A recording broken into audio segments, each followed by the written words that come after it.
ਸਤਿ ਸ਼੍ਰੀ ਅਕਾਲ। ਤੁਸੀਂ ਦੇਖ ਰਹੇ ਹੋ ਟੀਵੀ ਪੰਜਾਬ। ਮੈਂ ਹਾਂ ਜਸਵੀਰ ਤੇ ਖਬਰਾਂ ਦੇ ਇਸ ਬੁਲੇਟਿਨ 'ਚ ਤੁਹਾਡਾ ਸਵਾਗਤ ਹੈ। ਸਭ ਤੋਂ ਪਹਿਲਾਂ ਇੱਕ ਨਜ਼ਰ ਪਾਉਂਦੇ ਹਾਂ ਹੈਡਲਾਈਨਸ ਤੇ। ਐਨਡੀਪੀ ਦੇ ਜਗਮੀਤ ਸਿੰਘ ਇੱਕ ਵਾਰ ਫਿਰ ਬਣਨ ਜਾ ਰਹੇ ਨੇ ਪਿਤਾ। ਜਗਮੀਤ ਸਿੰਘ ਨੇ ਖੁਦ ਟਵੀਟ ਕਰਕੇ ਦਿੱਤੀ ਜਾਣਕਾਰੀ। BC ਬੰਦਰਗਾਹ ਕਾਮਿਆਂ ਦੀ ਹੜਤਾਲ 13 ਦਿਨ ਬਾਅਦ ਹੋਈ ਖਤਮ।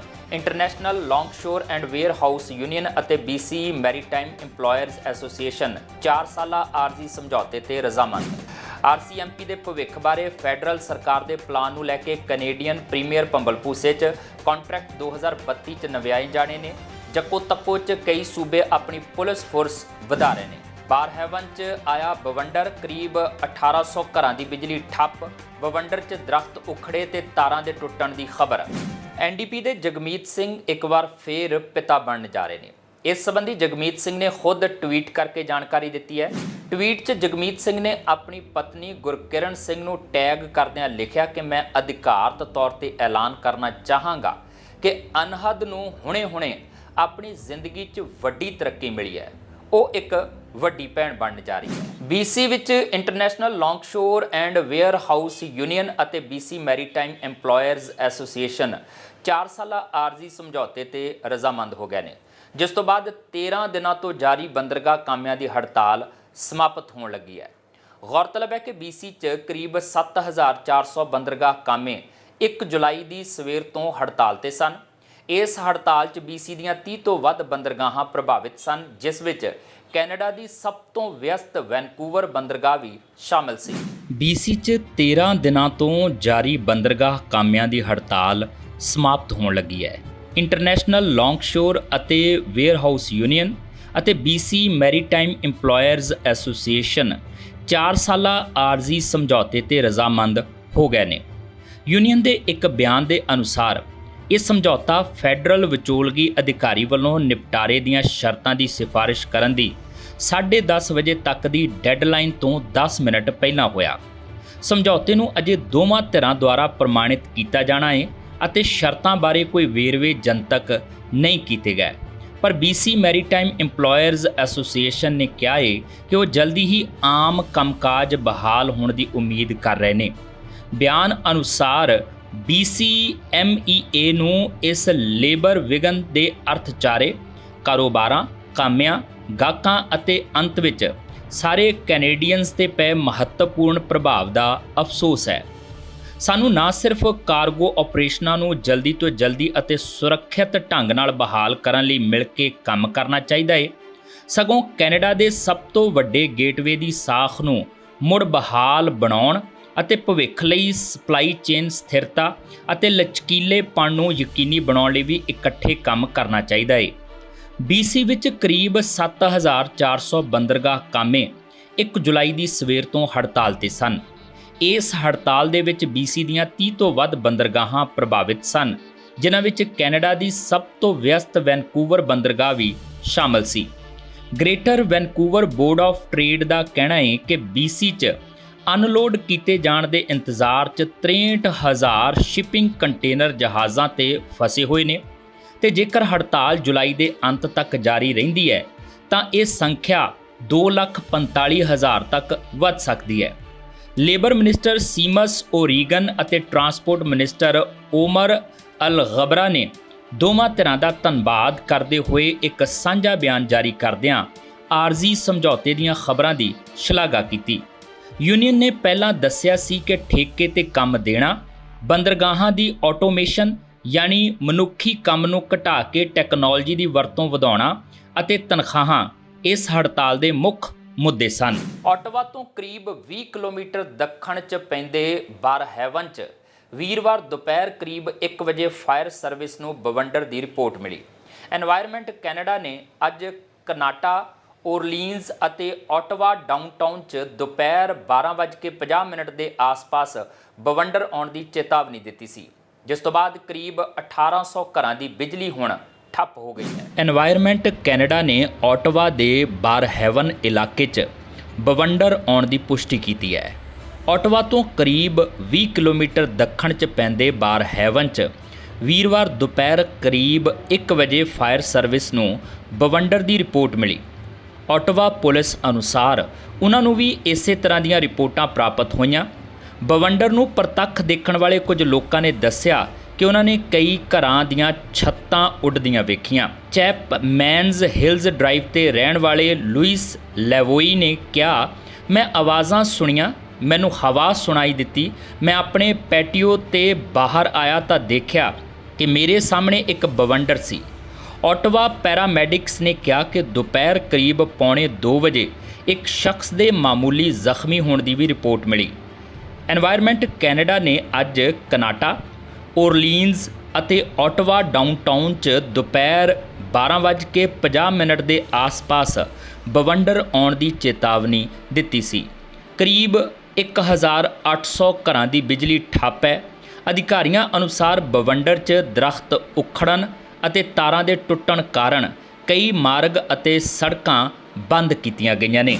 ਆਰਸੀਐਮਪੀ ਦੇ ਭਵਿੱਖ ਬਾਰੇ ਫੈਡਰਲ ਸਰਕਾਰ ਦੇ ਪਲਾਨ ਨੂੰ ਲੈ ਕੇ ਕੈਨੇਡੀਅਨ ਪ੍ਰੀਮੀਅਰ ਭੰਬਲ ਭੂਸੇ ਨੇ। ਬੁੱਧਵਾਰ ਨੂੰ ਪ੍ਰੀਮੀਅਰਾਂ ਦੀ 3 ਰੋਜ਼ਾ ਬੈਠਕ ਦੇ ਸਮਾਪਨ ਵਾਲੇ ਦਿਨ ਕੌਂਸਲ ਆਫ ਫੈਡਰੇਸ਼ਨ ਦੇ ਚੇਅਰ ਹੈਦਰ ਸਟੀਫਨਜ਼ ਨੇ ਕਿਹਾ ਕਿ ਫੈਡਰਲ ਸਰਕਾਰ ਵੱਲੋਂ ਕੋਈ ਸੰਕੇਤ ਨਹੀਂ ਦਿੱਤਾ ਗਿਆ ਕਿ ਭਵਿੱਖ 'ਚ ਉਹਨਾਂ ਦੀ ਕੀ ਯੋਜਨਾ ਹੈ ਤੇ ਇਹ ਬਹੁਤ ਚਿੰਤਾਜਨਕ ਹੈ। ਸੂਬੇ ਅਤੇ ਪ੍ਰਦੇਸ਼ ਸਰਕਾਰਾਂ ਆਰਸੀਐਮਪੀ ਲਾਗਤ ਦਾ 70% ਹਿੱਸਾ ਅਦਾ ਕਰਦੀਆਂ ਨੇ ਤੇ ਬਾਕੀ ਦਾ ਹਿੱਸਾ ਫੈਡਰਲ ਸਰਕਾਰ ਦਿੰਦੀ ਹੈ। ਮੌਜੂਦਾ ਕੰਟਰੈਕਟ 2032 'ਚ ਨਿਭਾਏ ਜਾਣੇ ਆ। ਐਲਬਰਟਾ ਵਰਗੇ ਕਈ ਸੂਬੇ ਆਪਣੀ ਪੁਲਿਸ ਫੋਰਸ 'ਚ ਇਹ ਸੋਚ ਕੇ ਵਾਅਦਾ ਕਰ ਰਹੇ ਨੇ ਕਿ ਸ਼ਾਇਦ ਫੈਡਰਲ ਸਰਕਾਰ ਆਰਸੀਐਮਪੀ ਸੇਵਾ ਦਾ ਵਿਸਥਾਰ ਨਹੀਂ ਕਰੇਗੀ। ਆਰਸੀਐਮਪੀ ਦੇ ਭਵਿੱਖ ਬਾਰੇ ਫੈਡਰਲ ਸਰਕਾਰ ਦੇ ਪਲਾਨ ਨੂੰ ਲੈ ਕੇ ਕੈਨੇਡੀਅਨ ਪ੍ਰੀਮੀਅਰ ਭੰਬਲ ਭੂਸੇ 'ਚ ਨੇ। ਮੈਨੀਟੋਬਾ ਦੀ ਪ੍ਰੀਮੀਅਰ ਹੈਦਰ ਸਟੀਫਨਸਨ ਨੇ ਕਿਹਾ ਹੈ ਕਿ ਭਾਵੇਂ ਮੈਨੀਟੋਬਾ ਅਤੇ ਹੋਰ ਸੂਬੇ ਅੰਸ਼ਕ ਤੌਰ ਤੇ ਆਪਣੇ ਇਲਾਕਿਆਂ 'ਚ ਸੁਰੱਖਿਆ ਲਈ ਆਰਸੀਐਮਪੀ ਤੇ ਵੀ ਨਿਰਭਰ ਕਰਦੇ ਨੇ, ਪਰ ਕੈਨੇਡਾ ਸਰਕਾਰ ਦੇ ਇਸ ਫੋਰਸ ਦੇ ਭਵਿੱਖ ਦੇ ਪਲਾਨ ਨੂੰ ਲੈ ਕੇ ਪ੍ਰੀਮੀਅਰਜ਼ ਹਨੇਰੇ 'ਚ ਨੇ। ਬੁੱਧਵਾਰ ਨੂੰ ਪ੍ਰੀਮੀਅਰਾਂ ਦੀ 3 ਰੋਜ਼ਾ ਬੈਠਕ ਦੇ ਸਮਾਪਨ ਵਾਲੇ ਦਿਨ council of federation the chair Haidar Stephenson ਨੇ ਕਿਹਾ ਕਿ ਫੈਡਰਲ ਸਰਕਾਰ ਵੱਲੋਂ ਕੋਈ ਸੰਕੇਤ ਨਹੀਂ ਦਿੱਤਾ ਗਿਆ ਕਿ ਭਵਿੱਖ 'ਚ ਉਹਨਾਂ ਦੀ ਕੀ ਯੋਜਨਾ ਹੈ ਤੇ ਇਹ ਬਹੁਤ ਚਿੰਤਾਜਨਕ ਹੈ। ਬਹੁਤ ਸਾਰੇ ਸੂਬਿਆਂ ਵਾਂਗ ਮੈਨੀਟੋਬਾ ਵੀ ਇੱਕ ਕੰਟਰੈਕਟ ਪੁਲਿਸਿੰਗ ਵਿਵਸਥਾ ਦੇ ਤਹਿਤ ਆਰਸੀਐਮਪੀ ਦੀ ਵਰਤੋਂ ਕਰਦਾ ਹੈ। ਸੂਬੇ ਅਤੇ ਪ੍ਰਦੇਸ਼ ਸਰਕਾਰਾਂ ਆਰਸੀਐਮਪੀ ਲਾਗਤ ਦਾ 70% ਹਿੱਸਾ ਅਦਾ ਕਰਦੀਆਂ ਨੇ ਤੇ ਬਾਕੀ ਦਾ ਹਿੱਸਾ ਫੈਡਰਲ ਸਰਕਾਰ ਦਿੰਦੀ ਹੈ। ਮੌਜੂਦਾ ਕੰਟਰੈਕਟ 2032 'ਚ ਨਵਿਆਏ ਜਾਣਗੇ। ਫੈਡਰਲ ਪਬਲਿਕ ਸੇਫਟੀ ਮਿਨਿਸਟਰ ਮਾਰਕੋ ਮੈਂਡੀਚੀਨੋ ਨੇ ਇਸ ਗੱਲ ਦੀ ਸਮੀਖਿਆ ਸ਼ੁਰੂ ਕੀਤੀ ਹੈ ਕਿ ਇਹ ਵਿਵਸਥਾ ਕਿਵੇਂ ਕੰਮ ਕਰ ਰਹੀ ਹੈ। ਮਈ ਵਿੱਚ ਸੀਬੀਸੀ ਨਾਲ ਗੱਲਬਾਤ ਦੌਰਾਨ ਮੈਂਡੀਚੀਨੋ ਨੇ ਕਿਹਾ ਸੀ ਕਿ ਆਰਸੀਐਮਪੀ ਦੇ ਭਵਿੱਖ ਬਾਰੇ ਯੋਜਨਾ ਸਰਕਾਰ ਦੀ ਪ੍ਰੀਮੀਅਰਾਂ ਅਤੇ ਲੋਕਲ ਸਰਕਾਰਾਂ ਨਾਲ ਜਾਰੀ ਗੱਲਬਾਤ ਦੇ ਨਿਰਭਰ ਕਰੇਗੀ। ਪਰ ਐਲਬਰਟਾ ਦੀ ਪ੍ਰੀਮੀਅਰ ਨੇ ਕਿਹਾ ਕਿ ਅਜੇ ਤੱਕ ਕੋਈ ਵਿਚਾਰ ਵਟਾਂਦਰਾ ਨਹੀਂ ਹੋਇਆ ਹੈ।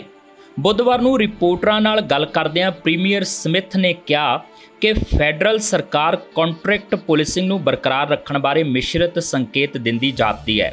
ਉਨ੍ਹਾਂ ਕਿਹਾ ਕਿ ਐਲਬਰਟਾ ਵਰਗੇ ਕਈ ਸੂਬੇ ਆਪਣੀ ਪੁਲਿਸ ਫੋਰਸ 'ਚ ਇਹ ਸੋਚ ਕੇ ਵਾਅਦਾ ਕਰ ਰਹੇ ਨੇ ਕਿ ਸ਼ਾਇਦ ਫੈਡਰਲ ਸਰਕਾਰ ਆਰਸੀਐਮਪੀ ਸੇਵਾ ਦਾ ਵਿਸਤਾਰ ਨਹੀਂ ਕਰੇਗੀ। ਕੈਨੇਡੀਅਨ ਇਤਿਹਾਸ ਵਿੱਚ ਹੁਣ ਤੱਕ ਦੀ ਸਭ ਤੋਂ ਭੈੜੀ ਸਮੂਹਿਕ ਗੋਲੀਬਾਰੀ ਬਾਰੇ ਆਈ ਹਾਲੀਆ ਰਿਪੋਰਟ 'ਚ ਆਰਸੀਐਮਪੀ 'ਚ ਸੁਧਾਰ ਕਰਨ ਅਤੇ ਪੁਲਿਸਿੰਗ 'ਚ ਆਰਸੀਐਮਪੀ ਦੀ ਭੂਮਿਕਾ ਦੀ ਸਮੀਖਿਆ ਕਰਨ ਦੀ ਮੰਗ ਕੀਤੀ ਗਈ ਸੀ। ਐਲਬਰਟਾ ਦੇ ਗ੍ਰੈਂਡ ਪ੍ਰੇਰੀ ਨੇ ਆਰਸੀਐਮਪੀ ਨੂੰ ਤਿਆਗ ਕੇ ਆਪਣੀ ਖੁਦ ਦੀ ਮਿਊਨਿਸਪਲ ਪੁਲਿਸ ਦਾ ਗਠਨ ਕਰਨ ਦੀ ਤਿਆਰੀ ਖਿੱਚ ਦਿੱਤੀ ਹੈ ਤੇ ਦੂਜੇ ਪਾਸੇ ਸਰੀ 'ਚ ਆਰਸੀਐਮਪੀ ਜਾਂ ਸਰੀ ਪੁਲਿਸ ਵਿੱਚੋਂ ਕਿਸ ਨੂੰ ਰੱਖਿਆ ਜਾਵੇ, ਇਸ ਬਾਰੇ ਮੁੱਦਾ ਭਖਿਆ ਹੋਇਆ ਹੈ। ਐਲਬਰਟਾ ਦੀ ਯੂਸੀਪੀ ਸਰਕਾਰ ਅਤੀਤ ਵਿੱਚ ਵੀ ਆਪਣੀ ਖੁਦ ਦੀ ਸੂਬਾਈ ਪੁਲਿਸ ਬਣਾਉਣ ਦਾ ਵਿਚਾਰ ਲਿਆ ਚੁੱਕੀ ਹੈ।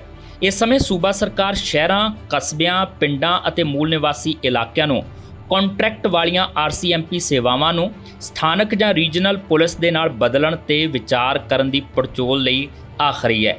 ਐਲਬਰਟਾ ਲੋਕਲ ਪੁਲਿਸ ਵਿਕਲਪਾਂ ਬਾਬਤ ਸੁਤੰਤਰ ਅਧਿਐਨ ਕਰਨ ਲਈ $30,000 ਤੱਕ ਦੀ ਗ੍ਰਾਂਟ ਦੀ ਵੀ ਪੇਸ਼ਕਸ਼ ਕਰ ਰਿਹਾ ਹੈ।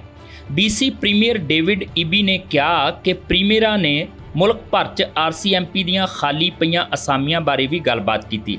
ਉਨ੍ਹਾਂ ਕਿਹਾ ਕਿ ਪੁਲਿਸ ਅਧਿਕਾਰੀਆਂ ਨੂੰ ਲੰਬੀਆਂ ਤੇ ਵਾਧੂ ਸ਼ਿਫਟਾਂ ਤੇ ਕੰਮ ਕਰਨਾ ਪੈ ਰਿਹਾ ਹੈ, ਜਿਸ ਕਰਕੇ ਪੁਲਿਸ ਅਧਿਕਾਰੀਆਂ ਦਾ ਤਣਾਅ ਵੱਧਦਾ ਹੈ ਤੇ ਉਹ ਛੁੱਟੀ ਤੇ ਚਲੇ ਜਾਂਦੇ ਨੇ, ਜਿਸ ਨਾਲ ਸਮੱਸਿਆ ਹੋਰ ਵੱਧ ਜਾਂਦੀ ਹੈ। ਪ੍ਰੀਮੀਅਰ ਸਮਿਥ ਨੇ ਕਿਹਾ ਹੈ ਕਿ ਜੇਕਰ ਫੈਡਰਲ ਸਰਕਾਰ ਦਾ ਇਰਾਦਾ RCMP 'ਚ ਕਟੌਤੀ ਦਾ ਨਹੀਂ ਹੈ ਤਾਂ ਉਹਨਾਂ ਨੂੰ ਸਪਸ਼ਟ ਕਰਨਾ ਚਾਹੀਦਾ ਹੈ, ਨਹੀਂ ਤਾਂ ਸੂਬਿਆਂ ਨੂੰ ਆਪਣੀ ਖੁਦ ਦੀ ਪੁਲਿਸ ਤਿਆਰ ਕਰਨੀ ਪਵੇਗੀ ਅਤੇ ਇਸ ਲਈ ਭਰਤੀ ਕਰਨ, ਟ੍ਰੇਨਿੰਗ ਕਰਨ ਤੇ ਹੋਰ ਤਿਆਰੀ ਕਰਨ 'ਚ ਸਮਾਂ ਲੱਗੇਗਾ। ਮੈਂਡੀਚੀਨੋ ਦੇ ਦਫ਼ਤਰ ਦੇ ਬੁਲਾਰੇ ਨੇ ਕਿਹਾ ਕਿ RCMP ਭਰਤੀ ਦੀਆਂ ਚੁਣੌਤੀਆਂ ਦਾ ਸਾਹਮਣਾ ਕਰਨ ਵਾਲੀ ਇਕੱਲੀ ਪੁਲਿਸ ਫੋਰਸ ਨਹੀਂ ਹੈ, ਪਰ ਉਹਨਾਂ ਕਿਹਾ ਕਿ ਫੈਡਰਲ ਸਰਕਾਰ ਨੇ ਭਰਤੀ ਨੂੰ ਹੁਲਾਰਾ ਦੇਣ ਲਈ ਨਿਵੇਸ਼ ਕੀਤਾ ਹੈ। ਬੁਲਾਰੇ ਨੇ ਇੱਕ ਲਿਖਤ ਬਿਆਨ 'ਚ ਇਹ ਵੀ ਕਿਹਾ ਕਿ ਪਿਛਲੇ ਕੁਝ ਸਾਲਾਂ ਵਿੱਚ ਸਾਡੀ ਸਰਕਾਰ ਨੇ RCMP ਭਰਤੀ 'ਚ ਮਹੱਤਵਪੂਰਨ ਨਿਵੇਸ਼ ਕੀਤੇ ਨੇ, ਇਹ ਯਕੀਨੀ ਬਣਾਉਂਦੇ ਹੋਏ ਕਿ ਫੋਰਸ ਆਪਣੀਆਂ ਡਿਊਟੀਆਂ ਨਿਭਾ ਸਕੇ, ਕੈਨੇਡੀਅਨ ਭਾਈਚਾਰਿਆਂ ਨੂੰ ਪ੍ਰਤੀਬਿੰਬਤ ਕਰ ਸਕੇ ਤੇ ਉਹਨਾਂ ਦਾ ਭਰੋਸਾ ਕਾਇਮ ਰੱਖ ਸਕੇ। ਸਰੀ ਵਿੱਚ ਪੰਜਾਬੀ ਭਾਈਚਾਰੇ ਵੱਲੋਂ ਸ਼ੁਰੂ ਕੀਤੀ ਗਈ ਗੁਰੂ ਨਾਨਕ ਫੂਡ ਬੈਂਕ ਵੱਲੋਂ ਆਪਣੀ ਤੀਸਰੀ ਵਰ੍ਹੇਗੰਢ ਦੇ ਮੌਕੇ ਮੈਗਾ ਫੂਡ ਡਰਾਈਵ ਸਮਾਗਮ ਕਰਵਾਇਆ ਗਿਆ। ਇਸ ਸਮਾਗਮ ਨੂੰ ਭਾਈਚਾਰਾ ਵੱਲੋਂ ਮਿਲੇ ਭਰਵੇਂ ਹੁੰਗਾਰੇ ਸਦਕਾ ਦਾਨ ਕੀਤੇ ਗਏ 213 ਟਨ ਭੋਜਨ ਨੇ ਨਵਾਂ ਰਿਕਾਰਡ ਕਾਇਮ ਕੀਤਾ। ਪਿਛਲੇ ਸਾਲ ਗੁਰੂ ਨਾਨਕ ਫੂਡ ਬੈਂਕ ਨੇ ਆਪਣੀ ਸਾਲਾਨਾ ਫੂਡ ਡਰਾਈਵ ਦੌਰਾਨ 143 ਟਨ ਭੋਜਨ ਇਕੱਠਾ ਕੀਤਾ ਸੀ। ਇਸ ਮੌਕੇ ਸ਼ਾਮਲ ਹੋਏ ਵਿਸ਼ੇਸ਼ ਮਹਿਮਾਨਾਂ ਦੇ ਵਿੱਚ ਐਡਮਿੰਟਨ ਤੋਂ ਕੰਜ਼ਰਵੇਟਿਵ ਦੇ member parliament Tim Uppal, Calgary ਤੋਂ ਮੈਂਬਰ ਪਾਰਲੀਮੈਂਟ ਜਸਰਾਜ ਸਿੰਘ ਹੱਲਣ, ਲੈਗਲੀ ਤੋਂ ਮੈਂਬਰ ਪਾਰਲੀਮੈਂਟ ਜੌਨ ਐਡਲਾਗ, MLA ਜਿੰਨੀ ਸਿਮਸ, ਸਰੀ ਸਿਟੀ ਕੌਂਸਲਰ ਮਨਦੀਪ ਨਾਗਰਾ ਤੇ ਡਗ ਐਲਫੋਰਡ ਸ਼ਾਮਲ ਸਨ। ਗੁਰੂ ਨਾਨਕ ਫੂਡ ਬੈਂਕ ਦੇ ਪ੍ਰਧਾਨ ਗਿਆਨੀ ਨਰਿੰਦਰ ਸਿੰਘ ਨੇ ਸ਼ੁਕਰਾਨਾ ਕਰਦਿਆਂ ਕਿਹਾ, ਗੁਰੂ ਨਾਨਕ ਫੂਡ ਬੈਂਕ ਹਰ ਉਸ ਵਿਅਕਤੀ ਦਾ ਤਹਿ ਦਿਲੋਂ ਧੰਨਵਾਦ ਕਰਦਾ ਹੈ ਜਿਨ੍ਹਾਂ ਨੇ ਇਸ ਨੇਕ ਕਾਰਜ ਵਿੱਚ ਯੋਗਦਾਨ ਪਾਇਆ, ਸਵੈ ਸੇਵੀ ਕੀਤਾ ਅਤੇ ਸਮਰਥਨ ਕੀਤਾ। ਹਰ ਇੱਕ ਵਿਅਕਤੀ ਅਤੇ ਸੰਸਥਾ ਨੇ ਆਪਣਾ ਕੀਮਤੀ ਸਮਾਂ ਦੇ ਕੇ ਜੋ ਯਤਨ ਕੀਤੇ ਅਤੇ ਉਦਾਰਤਾ ਦਿਖਾਈ, ਉਸ ਲਈ ਉਹ ਸ਼ਲਾਘਾ ਦੇ ਪਾਤਰ ਨੇ। ਇਸ ਯੋਗਦਾਨ ਨਾਲ ਹੀ ਇਹ ਯਕੀਨੀ ਬਣਾਇਆ ਜਾਵੇਗਾ ਕਿ ਲੋੜਵੰਦ ਪਰਿਵਾਰਾਂ ਨੂੰ ਉਹ ਪੋਸ਼ਣ ਅਤੇ ਭੋਜਨ ਮਿਲੇ ਜਿਸ ਦੇ ਉਹ ਹੱਕਦਾਰ ਨੇ। ਮੌਸ ਪਾਰਕ 'ਚ ਛੁਰੇਬਾਜ਼ੀ 'ਚ ਇੱਕ ਵਿਅਕਤੀ ਨੂੰ ਗੰਭੀਰ ਰੂਪ 'ਚ ਜ਼ਖਮੀ ਕਰਨ ਵਾਲੇ 2 ਵਿਅਕਤੀਆਂ ਨੂੰ ਟੋਰਾਂਟੋ ਪੁਲਿਸ ਨੇ ਗ੍ਰਿਫਤਾਰ ਕਰ ਲਿਆ ਹੈ, ਜਦਕਿ 2 ਅਜੇ ਵੀ ਫਰਾਰ ਨੇ। ਵੀਰਵਾਰ ਨੂੰ ਛੁਰੇਬਾਜ਼ੀ ਦੀ ਰਿਪੋਰਟ ਮਿਲਣ ਤੋਂ ਬਾਅਦ 2:30 ਤੇ ਪੁਲਿਸ ਸ਼ੇਰਬੌਰਨ ਤੇ ਸ਼ਟਰ ਸਟਰੀਟ ਇਲਾਕੇ ਪਹੁੰਚੀ। ਪੈਰਾਮੈਡਿਕਸ ਨੇ ਦੱਸਿਆ ਕਿ ਉਹਨਾਂ ਵੱਲੋਂ ਇੱਕ 30 ਸਾਲਾ ਵਿਅਕਤੀ ਨੂੰ ਗੰਭੀਰ ਹਾਲਤ 'ਚ ਹਸਪਤਾਲ ਲਿਜਾਇਆ ਗਿਆ, ਜਿੱਥੇ ਉਸ ਦੀ ਹਾਲਤ ਗੰਭੀਰ ਪਰ ਖਤਰੇ ਤੋਂ ਬਾਹਰ ਦੱਸੀ ਜਾਂਦੀ ਹੈ। ਬਾਅਦ ਵਿੱਚ ਇੱਕ ਪੁਰਸ਼ ਤੇ ਮਹਿਲਾ ਨੂੰ ਗ੍ਰਿਫਤਾਰ ਕਰ ਲਿਆ ਗਿਆ। ਪੁਲਿਸ ਅਜੇ 2 ਹੋਰ ਮਸ਼ਕੂਕਾਂ ਦੀ ਭਾਲ ਕਰ ਰਹੀ ਹੈ। ਪੁਲਿਸ ਵੱਲੋਂ ਜਾਰੀ ਕੀਤੇ ਗਏ ਉਹਨਾਂ ਦੇ ਵੇਰਵੇ ਅਨੁਸਾਰ ਇੱਕ ਬਲੈਕ ਵਿਅਕਤੀ ਜਿਸ ਦੀ ਉਮਰ 40 ਤੋਂ 50 ਸਾਲਾਂ ਦਰਮਿਆਨ ਹੈ, 5 ਫੁੱਟ 6 ਇੰਚ ਜਾਂ 7 ਇੰਚ ਲੰਮਾ ਹੈ, ਉਸ ਦਾ ਸਰੀਰ ਭਾਰਾ, ਕਾਲੇ ਨਿੱਕੇ ਵਾਲ ਨੇ ਤੇ ਉਸ ਨੇ ਨੀਲੇ ਰੰਗ ਦੀ ਸ਼ਰਟ, ਨੀਲੀ ਜੀਨ ਤੇ ਕਾਲੇ ਰਨਿੰਗ ਸ਼ੂਜ਼ ਪਾਏ ਹੋਏ ਨੇ। ਦੂਜਾ ਵਿਅਕਤੀ ਗੋਰਾ ਤੇ 30 ਸਾਲਾਂ ਦਾ ਹੈ, ਉਹ 5 ਫੁੱਟ 10 ਇੰਚ ਜਾਂ 6 ਫੁੱਟ ਦੇ ਕਰੀਬ ਲੰਮਾ ਹੋ ਸਕਦਾ ਹੈ। ਉਸ ਦੀ ਕੱਦ ਕਾਠੀ ਪਤਲੀ ਲੰਮੇ ਕਾਲੇ ਵਾਲ ਨੇ। ਉਸ ਨੂੰ ਆਖਰੀ ਵਾਰੀ ਚਿੱਟੇ ਰੰਗ ਦੀ ਟੀ-ਸ਼ਰਟ ਤੇ ਲਾਲ ਸ਼ਾਰਟਸ ਦੇ ਵਿੱਚ ਦੇਖਿਆ ਗਿਆ। ਬਹੁਤ ਸਾਰੇ ਕੈਨੇਡੀਅਨ ਸ਼ੁੱਕਰਵਾਰ ਤੋਂ ਆਟੋਵਾ 'ਚ ਕਲਾਈਮੇਟ ਐਕਸ਼ਨ ਇਨੀਸ਼ੀਏਟਿਵ ਪੇਮੈਂਟ ਪ੍ਰਾਪਤ ਕਰਨਾ ਸ਼ੁਰੂ ਕਰ ਦੇਣਗੇ। ਆਟੋਵਾ ਨੇ ਕਿਹਾ ਹੈ ਕਿ ਫੈਡਰਲ ਫਿਊਲ ਚਾਰਜ ਤੋਂ ਸਿੱਧੀ ਕਮਾਈ ਦਾ 90% ਪ੍ਰਦੂਸ਼ਣ ਮੁੱਲ ਛੋਟਾਂ ਰਾਹੀਂ ਵਿਅਕਤੀਆਂ ਤੇ ਪਰਿਵਾਰਾਂ ਨੂੰ ਦਿੱਤਾ ਜਾਂਦਾ ਹੈ, ਜੋ ਹਰ 3 ਮਹੀਨਿਆਂ ਬਾਅਦ ਯੋਗ ਵਿਅਕਤੀਆਂ ਨੂੰ ਦਿੱਤਾ ਜਾਂਦਾ ਹੈ। ਬਾਕੀ ਬਚੀ 10% ਆਮਦਨ ਨਿਕਾਸ ਸਹਿਤ ਵਪਾਰ ਪ੍ਰਗਟਾਵੇ, ਛੋਟੇ ਤੇ ਮੱਧਮ ਆਕਾਰ ਦੇ ਉਦਯੋਗਾਂ ਅਤੇ ਸਵਦੇਸ਼ੀ ਸਮੂਹਾਂ ਨੂੰ ਪ੍ਰਦਾਨ ਕੀਤੀ ਜਾਂਦੀ ਹੈ।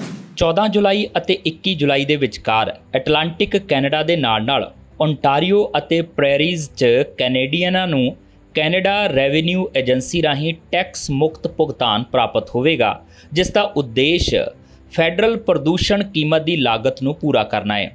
ਇਸ ਸਾਲ ਨਵਾਂ ਨਿਊ ਫਾਊਂਡਲੈਂਡ ਅਤੇ ਲੈਬਰਾਡੋਰ, ਨੋਵਾ ਸਕੋਸ਼ੀਆ ਤੇ ਪ੍ਰਿੰਸ ਐਡਵਰਡ ਆਈਲੈਂਡ ਦੇ ਨਿਵਾਸੀ ਭੁਗਤਾਨ ਲਈ ਯੋਗ ਹੋਣਗੇ। ਇਹ ਇਸ ਤੱਥ ਦੇ ਕਾਰਨ ਹੈ ਕਿ ਆਟੋਵਾ ਨੇ 1 ਜੁਲਾਈ ਨੂੰ ਉਹਨਾਂ ਸੂਬਿਆਂ 'ਚ ਆਪਣਾ ਫੈਡਰਲ ਫਿਊਲ ਚਾਰਜ ਲਾਗੂ ਕੀਤਾ ਸੀ।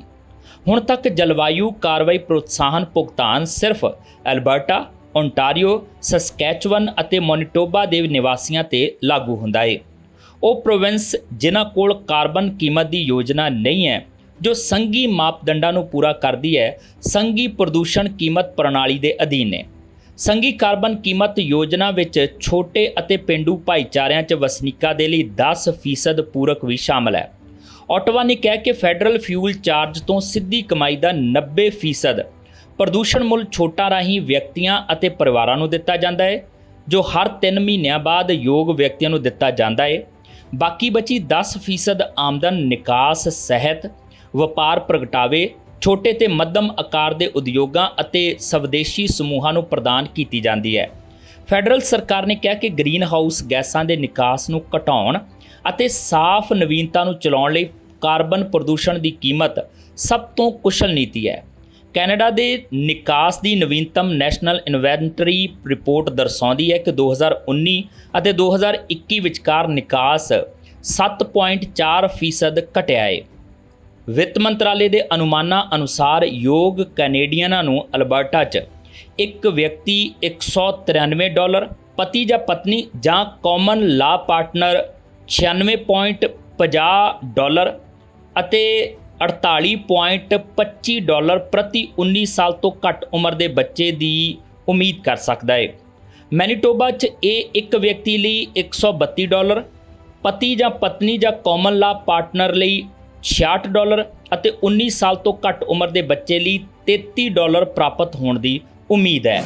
ਇੱਕ 에ਅਰ ਮੋਨੀਟਰਿੰਗ ਐਕਸਪੈਰੀਮੈਂਟ ਤੋਂ ਸਾਹਮਣੇ ਆਇਆ ਹੈ ਕਿ ਕੈਂਸਰ ਵਰਗੀ ਨਾਮੁਰਾਦ ਬਿਮਾਰੀ ਨੂੰ ਜਨਮ ਦੇਣ ਵਾਲੇ ਕੈਮੀਕਲ ਸਮੁੱਚੀ ਹੈਮਿਲਟਨ ਸਿਟੀ ਓਨਟਾਰੀਓ ਨੂੰ ਗੰਧਲਾ ਕਰ ਰਹੇ ਨੇ। ਯੂਨੀਵਰਸਿਟੀ ਆਫ ਟੋਰਾਂਟੋ ਦੇ ਐਸੋਸੀਏਟ ਪ੍ਰੋਫੈਸਰ ਤੇ ਇਸ ਅਧਿਐਨ ਨੂੰ ਕੋਆਰਡੀਨੇਟ ਕਰਨ ਵਾਲੇ 에ਅਰ ਕੁਆਲਿਟੀ ਮਾਹਿਰ ਮੈਥਿਊ ਐਡਮਜ਼ ਨੇ ਦੱਸਿਆ ਕਿ ਹਵਾ ਦਾ ਮਿਆਰ ਇੰਨਾ ਖਰਾਬ ਹੈ ਜਿਵੇਂ ਦਿਨ ਵਿੱਚ ਤੁਸੀਂ ਇੱਕ ਸਿਗਰਟ ਫੂਕ ਰਹੇ ਹੋਵੋ। ਇੱਕ 에ਅਰ ਮੋਨੀਟਰਿੰਗ ਐਕਸਪੈਰੀਮੈਂਟ ਤੋਂ ਸਾਹਮਣੇ ਆਇਆ ਹੈ ਕਿ ਕੈਂਸਰ ਵਰਗੀ ਨਾਮੁਰਾਦ ਬਿਮਾਰੀ ਨੂੰ ਜਨਮ ਦੇਣ ਵਾਲੇ ਕੈਮੀਕਲ ਸਮੁੱਚੀ ਹੈਮਿਲਟਨ ਸਿਟੀ ਓਨਟਾਰੀਓ ਨੂੰ ਗੰਧਲਾ ਕਰ ਰਹੇ ਨੇ। ਇਸ ਅਧਿਐਨ ਵਿੱਚ ਪਾਇਆ ਗਿਆ ਹੈ ਕਿ ਹੈਮਿਲਟਨ 'ਚ ਬੈਂਜ਼ੋਏਪਾਇਰੀਨ ਜੋ ਕਿ ਕਾਰਸੀਨੋਜੈਨਿਕ ਕੈਮੀਕਲ ਹੈ ਦੀ ਮਿਕਦਾਰ ਓਨਟਾਰੀਓ ਦੀ ਹਵਾ ਦੇ ਮਿਆਰ ਸੰਬੰਧੀ ਗਾਈਡਲਾਈਨਸ ਤੋਂ ਕਿਤੇ ਜ਼ਿਆਦਾ ਟੱਪ ਚੁੱਕੀ ਹੈ। ਯੂਨੀਵਰਸਿਟੀ ਆਫ ਟੋਰਾਂਟੋ ਦੇ ਐਸੋਸੀਏਟ ਪ੍ਰੋਫੈਸਰ ਤੇ ਇਸ ਅਧਿਐਨ ਨੂੰ ਕੋਆਰਡੀਨੇਟ ਕਰਨ ਵਾਲੇ 에ਅਰ ਕੁਆਲਿਟੀ ਮਾਹਿਰ ਮੈਥਿਊ ਐਡਮਜ਼ ਨੇ ਦੱਸਿਆ ਕਿ ਹਵਾ ਦਾ ਮਿਆਰ ਇੰਨਾ ਖਰਾਬ ਹੈ ਜਿਵੇਂ ਦਿਨ ਵਿੱਚ ਤੁਸੀਂ ਇੱਕ ਸਿਗਰਟ ਫੂਕ ਰਹੇ ਹੋਵੋ। ਇਸ ਅਧਿਐਨ ਦੀ ਅਗਵਾਈ ਸਿਟੀ ਆਫ ਹੈਮਿਲਟਨ ਵੱਲੋਂ ਕੀਤੀ ਜਾ ਰਹੀ ਹੈ ਤੇ ਇਸ ਨੂੰ ਹੈਲਥ ਕੈਨੇਡਾ ਵੱਲੋਂ ਫੰਡ ਕੀਤਾ ਗਿਆ ਹੈ। ਇਹ ਅਧਿਐਨ ਲਗਭਗ 2 ਸਾਲਾਂ ਤੋਂ ਚੱਲ ਰਿਹਾ ਸੀ। ਇਸ ਅਰਸੇ ਦੌਰਾਨ ਹਵਾ ਦੇ ਮਿਆਰ ਦੀ ਜਾਂਚ ਲਈ ਹਰੇਕ ਵਾਰਡ ਵਿੱਚ ਸੜਕਾਂ ਉੱਤੇ ਲੱਗੇ ਖੰਭਿਆਂ ਤੇ 60 에ਅਰ ਮੋਨੀਟਰ ਲਾਏ ਗਏ। ਮੰਗਲਵਾਰ ਰਾਤ ਨੂੰ ਇਸ ਅਧਿਐਨ ਦੇ ਨਤੀਜਿਆਂ ਉੱਤੇ ਵਿਚਾਰ ਵਟਾਂਦਰਾ ਕਰਨ ਲਈ ਪਬਲਿਕ ਟਾਊਨ ਹਾਲ ਦਾ ਆਯੋਜਨ ਵੀ ਕੀਤਾ ਗਿਆ। ਇਸ ਅਧਿਐਨ 'ਚ ਪਾਇਆ ਗਿਆ ਕਿ ਬੈਂਜ਼ੋਏਪਾਇਰੀਨ ਅਜਿਹਾ ਕੈਮੀਕਲ ਜਿਹੜਾ ਕੁਝ ਤੱਤਾਂ ਦੇ ਸਹੀ ਢੰਗ ਨਾਲ ਨਾ ਸੜਨ ਕਾਰਨ ਪੈਦਾ ਹੁੰਦਾ ਹੈ, ਪੂਰੇ ਸ਼ਹਿਰ ਦੇ ਵਿੱਚ ਫੈਲਿਆ ਹੋਇਆ ਹੈ। ਇਹ ਸਟੀਲ ਮਿੱਲਾਂ ਦੇ ਨੇੜੇ ਵਾਲੇ ਇਲਾਕੇ ਵਿੱਚ ਹੀ ਨਹੀਂ ਮਿਲਿਆ, ਸਗੋਂ ਪੂਰੇ ਸ਼ਹਿਰ ਵਿੱਚ ਪਾਇਆ ਗਿਆ। ਅਮੂਮਨ ਸਟੀਲ ਮਿੱਲਾਂ ਦੇ ਲਾਗੇ ਕੈਂਸਰ ਨਾਲ ਸੰਬੰਧਿਤ ਕੈਮੀਕਲ ਪਾਇਆ ਜਾਂਦਾ ਹੈ। ਨੈਸ਼ਨਲ ਲਾਇਬ੍ਰੇਰੀ ਆਫ ਮੈਡੀਸਨ ਅਨੁਸਾਰ ਕਾਰਸੀਨੋਜਨ ਦੇ ਸੰਪਰਕ 'ਚ ਆਉਣ ਨਾਲ ਫੇਫੜਿਆਂ ਤੇ ਬਲੈਡਰ ਦਾ ਕੈਂਸਰ ਹੋ ਸਕਦਾ ਹੈ। ਇੱਥੇ ਦੱਸਣਾ ਬਣਦਾ ਹੈ ਕਿ ਹੈਮਿਲਟਨ 'ਚ ਆਰਸੈਲ ਔਰ ਮਿੱਤਲ ਡੋਫੈਸਕੋ ਤੇ ਸਟੈਲਕੋ ਦੇਸ਼ ਭਰ ਦੇ ਵਿੱਚ ਬੈਂਜ਼ੋਏਪਾਇਰੀਨ ਪੈਦਾ ਕਰਨ ਵਾਲੀਆਂ ਸਟੀਲ ਨਿਰਮਾਤਾ ਕੰਪਨੀਆਂ ਨੇ। ਐਡਮ ਨੇ ਆਖਿਆ ਕਿ ਅਸੀਂ ਜਾਣਦੇ ਹਾਂ ਕਿ ਸਟੀਲ ਇੰਡਸਟਰੀ ਇਸ ਤਰ੍ਹਾਂ ਦਾ ਪ੍ਰਦੂਸ਼ਣ ਫੈਲਾਉਂਦੀ ਹੈ ਤੇ ਇਸ ਉੱਤੇ ਬਹਿਸ ਨਹੀਂ ਕੀਤੀ ਜਾ ਰਹੀ। ਮੈਥਿਊਜ਼ ਨੇ ਆਖਿਆ ਕਿ ਇੰਡਸਟਰੀ ਵੱਲੋਂ ਫੈਲਾਏ ਜਾ ਰਹੇ ਇਸ ਤਰ੍ਹਾਂ ਦੇ ਪ੍ਰਦੂਸ਼ਣ ਉੱਤੇ ਅਗਾਂਹ ਵੀ ਅਧਿਐਨ ਹੋਣਾ ਚਾਹੀਦਾ ਹੈ। ਭਾਰਤ ਤੋਂ ਬਾਅਦ ਹੁਣ ਚੀਨ ਦੇ ਲੋਕ ਵੀ ਅਮਰੀਕਾ 'ਚ ਡੌਂਕੀ ਲਗਾ ਕੇ ਦਾਖਲ ਹੋਣ ਦੀ ਕੋਸ਼ਿਸ਼ ਕਰ ਰਹੇ ਨੇ ਅਤੇ ਵੱਡੀ ਗਿਣਤੀ 'ਚ ਚੀਨ ਦੇ ਲੋਕ ਬਾਰਡਰ ਪਾਰ ਕਰਦੇ ਫੜੇ ਵੀ ਗਏ ਨੇ। ਚੀਨ ਤੋਂ ਹਜ਼ਾਰਾਂ ਲੋਕ ਰੁਜ਼ਗਾਰ ਅਤੇ ਆਜ਼ਾਦੀ ਦੀ ਭਾਲ 'ਚ ਗੈਰ ਕਾਨੂੰਨੀ ਢੰਗ ਨਾਲ ਅਮਰੀਕਾ 'ਚ ਦਾਖਲ ਹੋ ਰਹੇ ਨੇ। ਇਹ ਦਾਅਵਾ ਇੱਕ ਮੀਡੀਆ ਰਿਪੋਰਟ 'ਚ ਕੀਤਾ ਗਿਆ ਹੈ। ਇਸ ਦੇ ਮੁਤਾਬਕ ਅਕਤੂਬਰ 2022 ਤੋਂ ਮਾਰਚ 2023 ਦੇ ਦਰਮਿਆਨ ਅਮਰੀਕਾ ਮੈਕਸੀਕੋ ਸਰਹੱਦ ਤੇ 6500 ਚੀਨੀ ਨਾਗਰਿਕਾਂ ਨੂੰ ਗ੍ਰਿਫਤਾਰ ਕੀਤਾ ਗਿਆ ਸੀ। ਖਾਸ ਗੱਲ ਇਹ ਹੈ ਕਿ ਇਹ ਅੰਕੜਾ 1 ਸਾਲ ਪਹਿਲਾਂ ਅਕਤੂਬਰ 2021 ਤੋਂ ਮਾਰਚ 2022 ਨਾਲੋਂ 15 ਗੁਣਾ ਜ਼ਿਆਦਾ ਹੈ। ਗੈਰ ਕਾਨੂੰਨੀ ਢੰਗ ਨਾਲ ਅਮਰੀਕਾ 'ਚ ਦਾਖਲ ਹੋਣ ਦੀ ਕੋਸ਼ਿਸ਼ ਕਰ ਰਹੇ ਚੀਨੀ ਲੈਟਿਨ ਅਮਰੀਕੀ ਦੇਸ਼ਾਂ ਦਾ ਰਸਤਾ ਅਪਣਾਉਂਦੇ ਨੇ। ਇਹਨਾਂ ਦੇਸ਼ਾਂ ਵਿੱਚ ਉਹਨਾਂ ਨਾਲ ਬਲਾਤਕਾਰ, ਲੁੱਟ ਖਸੁੱਟ ਅਤੇ ਕਤਲ ਦੀਆਂ ਅਣਗਿਣਤ ਘਟਨਾਵਾਂ ਵਾਪਰ ਚੁੱਕੀਆਂ ਨੇ। ਚੀਨ ਦੀ ਸ਼ੀ ਜਿਨਪਿੰਗ ਸਰਕਾਰ ਭਾਵੇਂ ਚਾਈਨੀਜ਼ ਡ੍ਰੀਮ ਦੇ ਦਾਅਵੇ ਕਰੇ, ਪਰ ਇੱਥੋਂ ਦੇ ਲੋਕ ਹਰ ਕੀਮਤ 'ਤੇ ਦੇਸ਼ ਛੱਡ ਕੇ ਭੱਜਣਾ ਚਾਹੁੰਦੇ ਨੇ। ਹਾਲ ਹੀ 'ਚ ਅਮਰੀਕੀ ਮੀਡੀਆ ਹਾਊਸ ਫੌਕਸ ਨਿਊਜ਼ ਅਤੇ ਨਿਊਜ਼ ਏਜੰਸੀ ਰਾਈਟਰਜ਼ ਨੇ ਚੀਨੀ ਨਾਗਰਿਕਾਂ ਦੇ ਅਮਰੀਕੀ ਸੁਪਨੇ ਤੇ ਇੱਕ ਰਿਪੋਰਟ ਪ੍ਰਕਾਸ਼ਿਤ ਕੀਤੀ ਸੀ। ਚੀਨੀ ਪ੍ਰਵਾਸੀਆਂ ਦੇ ਅੰਕੜਿਆਂ ਤੇ ਨਜ਼ਰ ਮਾਰੀਏ ਤਾਂ ਰਿਪੋਰਟ ਦੀ ਗੱਲ ਸਹੀ ਸਾਬਤ ਹੁੰਦੀ ਹੈ, ਕਿਉਂਕਿ ਅਕਤੂਬਰ 2022 ਤੋਂ ਮਾਰਚ 2023 ਦੇ ਦਰਮਿਆਨ ਅਮਰੀਕਾ ਮੈਕਸੀਕੋ ਸਰਹੱਦ ਤੇ 6500 ਚੀਨੀ ਨਾਗਰਿਕਾਂ ਨੂੰ ਗ੍ਰਿਫਤਾਰ ਕੀਤਾ ਗਿਆ ਸੀ। ਪਿਛਲੇ ਮਹੀਨੇ 300 ਲੋਕਾਂ ਨੂੰ ਲੈ ਕੇ ਜਾਰੀ ਕਿਸ਼ਤੀ ਡੁੱਬ ਗਈ ਸੀ, ਜਿਸ ਵਿੱਚ 220 ਲੋਕ ਸਵਾਰ ਸਨ, ਜਿਨ੍ਹਾਂ ਦੇ ਮਰਨ ਦੀ ਪੁਸ਼ਟੀ ਹੋ ਚੁੱਕੀ ਹੈ। ਇਸ ਵਿੱਚ ਜ਼ਿਆਦਾਤਰ ਪਾਕਿਸਤਾਨੀ ਸਨ। ਹੁਣ ਚੀਨੀ ਨਾਗਰਿਕ ਵੀ ਇਸ ਖਤਰਨਾਕ ਤੇ ਘਾਤਕ ਰਸਤੇ ਤੇ ਚੱਲ ਰਹੇ ਨੇ। ਫਰਕ ਸਿਰਫ ਇਹ ਹੈ ਕਿ ਉਹ ਸੜਕੀ ਰਸਤੇ ਅਤੇ ਮੋਟੀ ਰਕਮ ਖਰਚ ਕੇ ਅਮਰੀਕਾ ਪਹੁੰਚਣਾ ਚਾਹੁੰਦੇ ਨੇ। ਫੌਕਸ ਨਿਊਜ਼ ਮੁਤਾਬਕ ਚੀਨ ਦੇ ਨਾਗਰਿਕ ਕਰੀਬ $6000 ਖਰਚ ਕੇ ਇਕਵਾਡੋਰ ਪਹੁੰਚੇ ਨੇ। ਇਸ ਦਾ ਕਾਰਨ ਇਹ ਹੈ ਕਿ ਉਹਨਾਂ ਦੀ ਇੱਥੇ ਵੀਜ਼ਾ ਮੁਕਤ ਐਂਟਰੀ ਹੈ। ਇਸ ਤੋਂ ਬਾਅਦ ਉਹ ਮੈਕਸੀਕੋ ਪਹੁੰਚ ਜਾਂਦੇ ਨੇ ਤੇ ਇਸ ਦੇ ਲਈ ਉਹਨਾਂ ਨੂੰ ਮੋਟੀ ਰਿਸ਼ਵਤ ਦੇਣੀ ਪੈਂਦੀ ਹੈ। ਇਸ ਤੋਂ ਬਾਅਦ ਫਰਜ਼ੀ ਯਾਤਰਾ ਦਸਤਾਵੇਜ਼ ਮਿਲਦੇ ਨੇ। ਫਿਲਹਾਲ ਇਸੇ ਦੇ ਨਾਲ ਆਪਣੇ ਜਸਵੀਰ ਨੂੰ ਦਿਓ ਇਜਾਜ਼ਤ। ਦੇਖਦੇ ਰਹੋ ਟੀਵੀ ਪੰਜਾਬ। ਐਨਡੀਪੀ ਦੇ ਜਗਮੀਤ ਸਿੰਘ ਇੱਕ ਵਾਰ ਫਿਰ ਬਣਨ ਜਾ ਰਹੇ ਨੇ ਪਿਤਾ। ਜਗਮੀਤ ਸਿੰਘ ਨੇ ਖੁਦ ਟਵੀਟ ਕਰਕੇ ਦਿੱਤੀ ਜਾਣਕਾਰੀ। BC ਬੰਦਰਗਾਹ ਕਾਮਿਆਂ ਦੀ ਹੜਤਾਲ 13 ਦਿਨ ਬਾਅਦ ਹੋਈ ਖਤਮ। International longshore and warehouse union ਅਤੇ BC ਮੈਰੀਟਾਈਮ ਇੰਪਲੋਇਰਜ਼ ਐਸੋਸੀਏਸ਼ਨ 4 ਸਾਲਾ ਆਰਜ਼ੀ ਸਮਝੌਤੇ ਤੇ ਰਜ਼ਾਮੰਦ। RCMP ਦੇ ਭਵਿੱਖ ਬਾਰੇ ਫੈਡਰਲ ਸਰਕਾਰ ਦੇ ਪਲਾਨ ਨੂੰ ਲੈ ਕੇ ਕੈਨੇਡੀਅਨ ਪ੍ਰੀਮੀਅਰ ਭੰਬਲਭੂਸੇ 'ਚ ਕੰਟਰੈਕਟ 2032 'ਚ ਨਵਿਆਏ ਜਾਣੇ ਨੇ। ਜੱਕੋ ਤੱਕੋ 'ਚ ਕਈ ਸੂਬੇ ਆਪਣੀ ਪੁਲਿਸ ਫੋਰਸ ਵਧਾ ਰਹੇ ਨੇ। ਬਾਰਹੈਵਨ 'ਚ ਆਇਆ ਬਵੰਡਰ, ਕਰੀਬ 1800 ਘਰਾਂ ਦੀ ਬਿਜਲੀ ਠੱਪ। ਬਵੰਡਰ 'ਚ ਦਰਖਤ ਉਖੜੇ ਤੇ ਤਾਰਾਂ ਦੇ ਟੁੱਟਣ ਦੀ ਖਬਰ।